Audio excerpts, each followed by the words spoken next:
Dua kali nih. Ini sekarang ganti perangkat ya, ganti perangkat ya. Oke, saya ulang sedikit ya. Jadi saya sedang bicara dengan Bang Ano ya, Direktur Keuangan Ancol. Kita ingin melihat bagaimana Ancol berbenah diri, ya, merevitalisasi dirinya untuk menjadi bisa bersaing nih di era tadi dikatakan tentang bahwa saingan dari industri pariwisata bukan cuma yang lain atau industri pariwisata destinasi yang lain, tapi juga digital ya. Barusan kita mengalami masalah digital nih. Nah, tapi kemudian jadi seperti apa yang sedang dilakukan Ancol ya. Silakan lanjutkan aja. Nanti kita sambung-sambung aja ininya.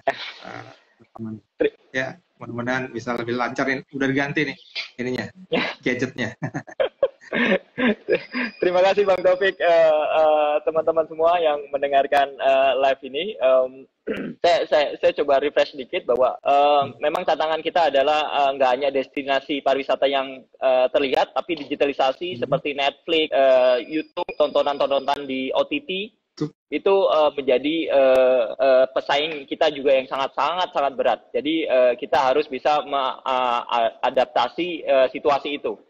Atas dasar itu memang Ancol harus melakukan perbaikan, revitalisasi dan penyesuaian terhadap strategi ke depan yang lebih bagus lagi. Nanti saya akan cerita strategi apa yang akan kita coba lakukan untuk kedepannya. Tapi untuk secara background, tadi karena pertanyaannya adalah bagaimana perkembangan selama pandemik dan sebelum pandemik. Jadi memang kalau kita ngelihat tahun 2019 itu peak-peaknya kita di 18 juta pengunjung, itu peak tertingginya Ancol. Terus 2020, 18 juta setahun ya, 18 juta setahun. Berarti setiap tahun, setiap bulannya itu 1,5 juta gitu ya, kira-kira. Lebih kurang Bang. Terus 2020-2021 itu masukin masa pandemik karena ada kebijakan-kebijakan pemerintah yang juga kita harus patuh, karena memang fokus kita adalah fokus untuk bagaimana kita menanggulangi COVID tentunya, karena kalau itu nggak selesai industri kita juga nggak akan bergerak juga gitu. Jadi kita memang pada saat itu fokus ikut mendukung pemerintah untuk bagaimana COVID itu tertanganin.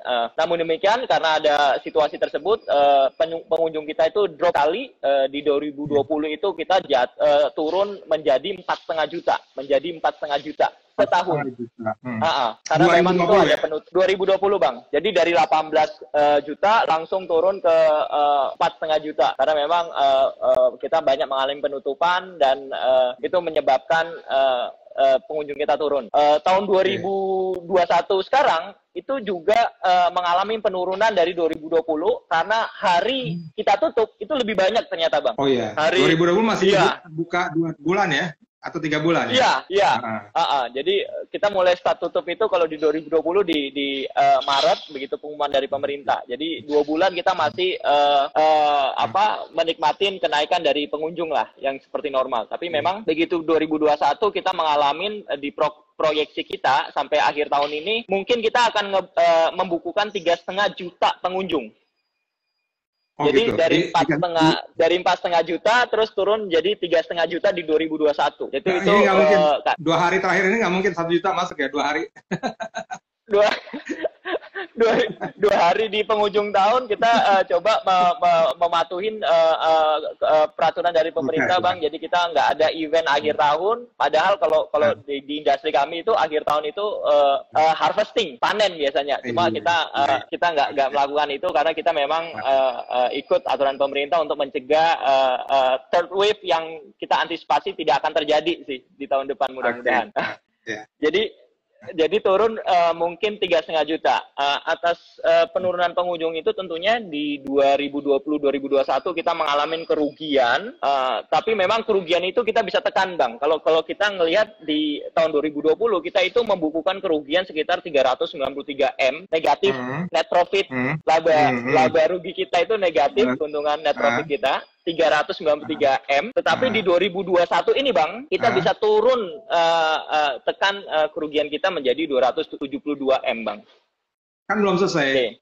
Desember udah ada laporan keuangannya. Prognosa kita Bang. Jadi kan kita tiap hari itu Bang, 2021. tiap hari kita mengamati, tiap hari mengamatin pergerakan cost. Jadi 2021 itu bagi kita nggak mau spending Rp1 pun itu nggak tepat karena lawannya itu pendapatannya itu nggak bisa tumbuh sekuat Bang. Jadi yang kita bisa kontrol itu biaya-biaya yang efektif. Jadi akibatnya karena kita bisa mengontrol beberapa cost, jadi kita penurunan kerugian kita itu nggak sedalam seperti tahun 2020, walaupun jumlah pengunjung kita itu lebih dalam koreksinya, lebih kecil, gitu. Padahal gitu. Jadi lebih kecil ya. Berarti banyak penghematan atau efisiensi atau apa? Betul. Kita melakukan beberapa cost effectiveness, Bang, penghematan dan lain-lain tentunya. Tetapi industri kita ini kan industri yang ada basic cost yang harus kita benar-benar keluarkan, Bang. Mau tutup, mau buka, itu kan wahana kami harus dirawat, binatang atau yang ada di dalam kami itu harus dikasih makan, feeding kan gitu kan. Infrastruktur harus kita rawat dan lain-lain. Itu sehingga basic cost kita, kalau kita ngelihat tuh secara average ya Bang ya, per bulan itu Bang, itu mau tutup, mau buka, mau tutup, itu kita rata-rata sekitar 40 sampai 45 M, Bang. Basic harus keluar ya, basic. Harus keluar. Harus keluar, Bang. Tapi itu juga SDM kalau nggak salah ya. Artinya Ancol tidak mem-PHK karyawannya. Artinya karyawan tetap harus digaji. Gitu ya. Tapi ada ini mungkin, Bang. Ada pengurangan karyawan, maksudnya gajinya itu gaji normal. Masih normal, Bang. Kita mempertahankan untuk normal. Tapi memang seperti bonus atau insentif itu kita memang tunda Bang, karena memang situasinya tidak memungkinkan itu. Tetapi untuk basic salary dan tunjangan-tunjangannya memang harus diperlukan, itu justru kita pertahankan Bang. Jadi tidak ada perubahan dari struktur remunerasi itu. Kecuali memang bonus, karena bonus kan memang implikasinya ke kinerja, kita masih rugi, jadi kita masih tunda itu. Jadi 2021 itu kita coba mengontrol semua biaya, Rp1 pun itu harus efektif dan efisien. Kita pertanggungjawabkan itu, Bang. Jadi karena kita nggak bisa bermain itu, karena kita nggak bisa mengepush pendapatan kita soalnya, karena memang ada constraint tadi itu, gitu. Terus kemudian tentang pinjaman itu jadi kemudian ada 300 sekian gitu. Gimana tuh ceritanya? Ya, jadi karena kita ada membukukan kerugian dan pendapatan kita belum optimum. Jadi tahun 2020-2021 kas operasi itu kalau di cash flow itu Bang adalah kas yang ditutupin oleh pendapatan operasional Bang. Itu tidak menutupin Bang. Jadi ada negatif lah, ada kekurangan, sehingga kekurangan itu kita tutup dari pinjaman modal kerja. Kenapa itu kita lakukan? Kenapa itu? Jadi kita meminjam pinjaman modal kerja itu 389 dari Bank DKI, karena itu pinjaman modal kerja yang sifatnya itu 1 tahun yang roll over Bang. Gitu. Itu bulan apa? Bulan apa minjamnya? Kita minjem bulan September 2021. September 2021? Ya. Bukan dari Februari, bukan ya? Bukan dari Februari? September ya? September. Nanti saya cerita yang pinjaman kedua, Bang. Sebenarnya di Februari ini kita menerbitkan obligasi yang nilainya itu 700 M-an. Cuma yang 516 itu akan jatuh tempo di tahun depan. Gitu. Obligasi yang kita terbitkan itu Bang sebenarnya menutupin beberapa hutang jatuh tempo juga Bang. Jadi kita sebagai perusahaan yang bertumbuh, punya going concern, kita juga punya hutang Bang. Karena kan itu udah sesuatu yang normal ya Bang. Jadi kita membangun beberapa proyek ke belakang kita itu ada menggunakan pinjaman dan lain-lain. Tapi waktu kita proyeksikan pada saat itu, pinjaman itu ditutupin oleh pendapatan operasional. Tapi kan tiba-tiba turun ya Bang. Jadi pinjaman untuk beberapa investasi yang ke belakang itu, kita terbitkan obligasi untuk refinance juga. Gitu. Ya artinya itu sudah ada analisanya deh, analisis cost benefit segala macam ya? Iya.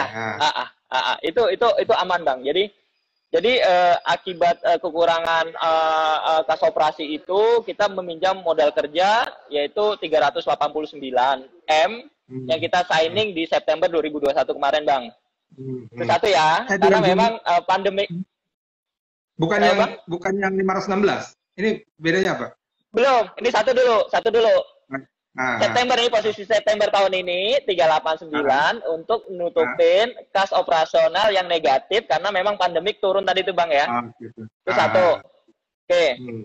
Satu, terus kita itu punya utang jatuh tempo tahun depan di bulan Februari Bang, obligasi. Obligasi itu ya, jadi, obligasi ya. Obligasi itu kan kalau kita mau nerbitkan, kita kan bikin prospektus, dinilai OJK, kita di secara publik kita ada keterbukaan informasi itu Bang.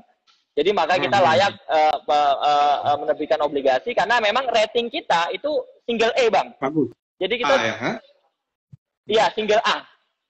Betul. Jadi single A. Jadi kita cukup dipercaya oleh market sehingga kita bisa menerbitkan obligasi. Nah, obligasi jatuh tempo ini yang rencananya Februari 2022 besok kita pinjam untuk refinancing kredit investasi dari Bank DKI, Bang. Nilainya 516. Nilai 516. Itu matching itu Bang, nilainya utang jatuh tempo obligasi kita tutupin menggunakan refinancing kredit investasi dari Bank DKI. Tetapi, nah ini menarik nih Bang, saya ingin sampaikan. Kita harus salah satu visi kita ke depan itu fundamental yang kita akan lakukan adalah restrukturisasi keuangan Bang. Apa yang kita akan lakukan di restrukturisasi keuangan itu Bang? Kita coba mereprofiling Bang, merestrukturisasi ulang utang-utang jangka pendek kita menjadi utang-utang jangka panjang, Bang. Oh, yang jadi 9 tahun itu ya? Bukan? Yang jadi 9 tahun. Jadi 516 itu yang obligasi 1 tahun, kita refinancing oleh pinjaman yang sifatnya 9 tahun, Bang. Jadi secara cash flow tahunan itu akan membantu kami, Bang. Jadi itu fundamental harus kami lakukan. Karena apa? Karena pergerakan dari sisi pendapatannya, Bang, itu kan nggak secepat ya, Bang ya. Posisi 2019. Pasti akan kenaikannya itu gradual gitu, Bang. Jadi itu harus kita lakukan. Itu keniscayaan yang harus kita lakukan. Tapi itu nggak berat nanti di bunganya atau apa kan? 9 tahun panjang. Kenapa nggak 5 tahun? Bang, bunganya karena kita ngelihat ini Bang, bahwa kita itu punya proyeksi keuangan yang cukup bagus karena yang saya bilang tadi Bang, industri ini Bang, industri yang mau krisis mau nggak krisis itu pasti tumbuh Bang. Kecuali memang ada aturan pemerintah yang mencegah untuk orang liburan. Itu pasti yang seperti akan kemarin itu ya. Kemarin seperti atau ditutup gitu ya. Iya, atau ditutup. Sehingga atas outlook proyeksi kita yang harusnya tumbuh bagus, kita mendapatkan restrukturisasi keuangan untuk mereprofiling utang jangka pendek itu dengan struktur yang menurut kita lebih bagus daripada struktur obligasi, Bang. Dari sisi bunga, tenor maupun flexibility gitu. Jadi meringankan secara cash flow, secara fundamental, Bang. Cuman tadi masih ada itu ya. Maksudnya dengan asumsi bahwa buka terus nih ancolnya. Maksudnya tadi kan kendalanya kalau misalnya ternyata peraturan pemerintah atau ada third wave, kita harapkan tidak ada, menyebabkan ancol harus tutup gitu. Itu kan pendapatan jadi nol lagi. Gitu, ya. Nah ini akhirnya bergerak kepada rencana kita ke depan mau ngapain nih Bang. Ini tantangan nih Bang. Jadi kita itu membagi tematik company turnaround kita itu menjadi 4, Bang. Yang pertama adalah kita memperkuat struktur keuangan kita. Kalau istilah keuangan itu capital structure kita harus kuat nih, Bang. Dari sisi hutang, dari sisi kewajiban-kewajiban. Itu pertama yang kita lakukan. Yang kedua yang harus kita lakukan adalah kita memperkuat mesin-mesin pertumbuhan secara organik.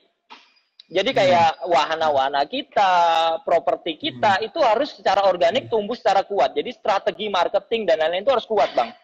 Ya kan? Kita punya dua bisnis yang secara utama yaitu rekreasi dan sama properti. Ya, ini harus properti ini harus kita push karena dia bisa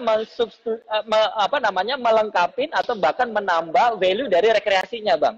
Atau rekreasi akan menciptakan itu. Jadi ini dua hal yang memang harus dibangun secara beriringan.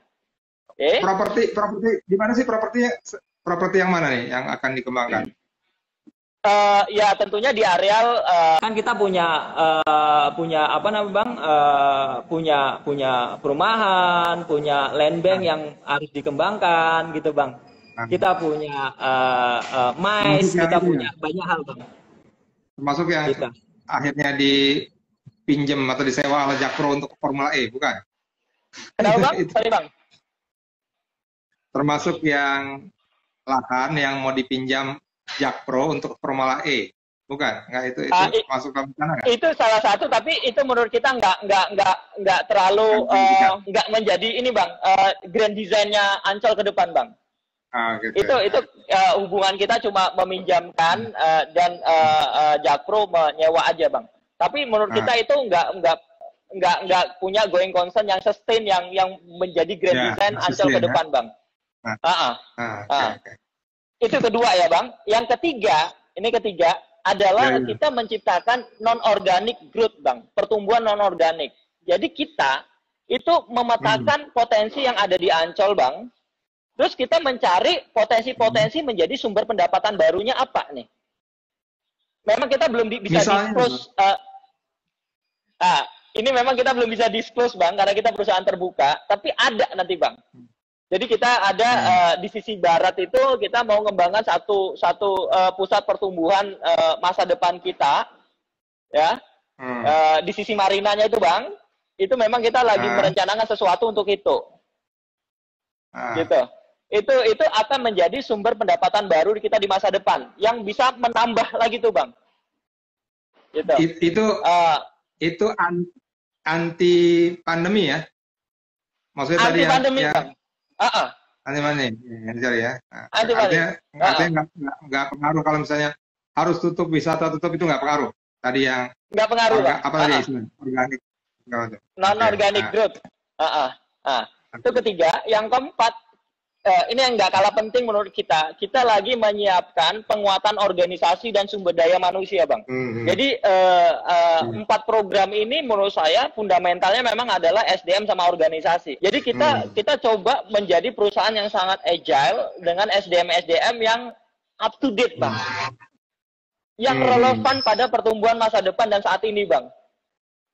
Berarti SDM-nya muda nih, seperti Bang Parno ini, Bang Ano ini. Yang usianya milenial ya.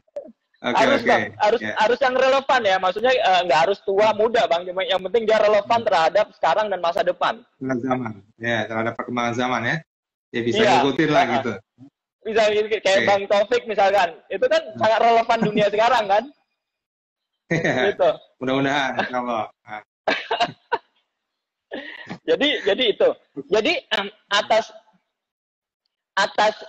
rencana kita di masa depan itu, memang kita pasti sebuah keniscayaan kita butuh investasi ya, Bang ya.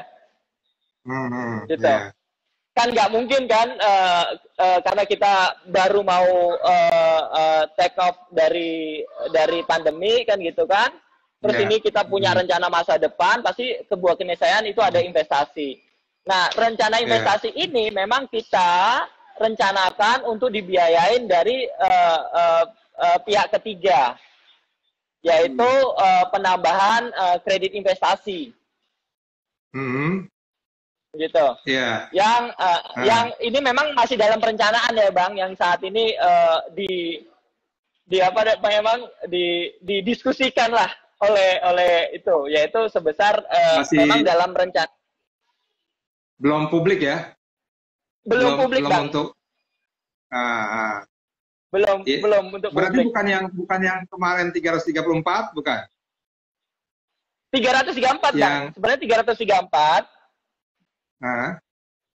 334. Jadi 334 itu adalah pinjaman yang ketiga yang rencananya kita akan race di tahun depan. Tetapi itu sifatnya masih rencana ya Bang ya. Itu yang ingin saya klarifikasi.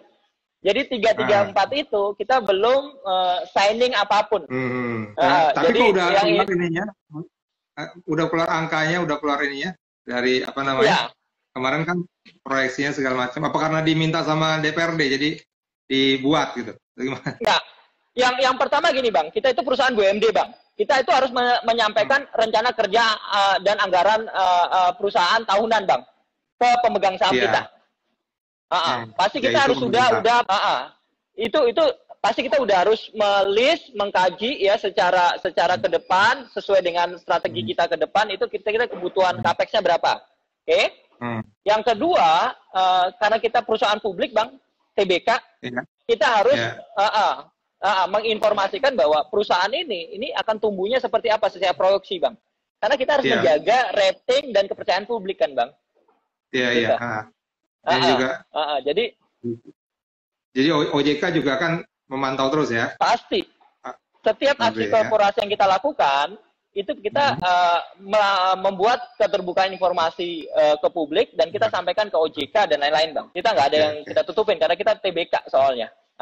Jadi yang 334 itu masih sifatnya rencana, itu memang salah satu sumber pendanaannya, karena kita ngelihat nih situasinya cash flow kita memang belum mencukupin, tapi kita harus menciptakan pertumbuhan pendapatan tadi tuh Bang, gitu. Jadi kita rencanakan akan pinjam ke sumber pembiayaan lain. Belum tentu Bank DKI Bang ya, belum tentu Bank DKI. Nah pertanyaan kemarin pertanyaan kemarin yang belum dijawab ya di rapat adalah bahwa kalau misalnya ke bank lain kira-kira diterima nggak sih permohonan pinjaman dari Ancol itu? Kalau ratingnya katanya saya pribadi. Kita sebenarnya nggak boleh menyebutkan ke siapanya Bang ya, karena itu mereka lagi berproses. Tapi ada Bang. Jadi bukan Bank DKI ya? itu bukan BUMD. Bukan. Jadi jadi struktur ke Bank DKI itu adalah kalau di istilah keuangan itu adalah club deal Bang. Club deal. Apa? Club deal. Club deal. Club deal. Kan ada sindikasi, ada club deal, ada bilateral Bang. Sindikasi, club deal, ada bilateral. Kita di club deal Bang. Club deal itu artinya nggak satu lenders Bang. Kita ngobrolnya. Itu banyak ya. Ada pilihan ya. Jadi di tahun depan itu di rencana-rencana kita juga udah ngobrol ke lembaga-lembaga keuangan, perbankan dan lain-lain untuk bersama-sama dengan Bank DKI melakukan club deal, pembiayaan club deal terhadap proyek-proyek investasi ke depan kita, Pak. Jadi jadi tidak benar kalau seandainya kita hanya ke Bank DKI. Ya.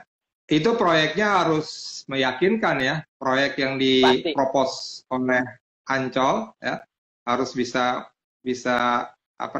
menarik atau ya tidak membuat orang ragu-ragu gitu ya. Betul, pasti. Iya, jadi pertanyaannya kan sebentar ya. Jadi ini pertama sebenarnya dari sini sudah terjawab ya, isu di luar sana yang ini untuk bikin Formula E dan seterusnya. Artinya yang 334 yang memang belum desain juga, itu tidak ada yang dipakai untuk bangun track gitu di sana.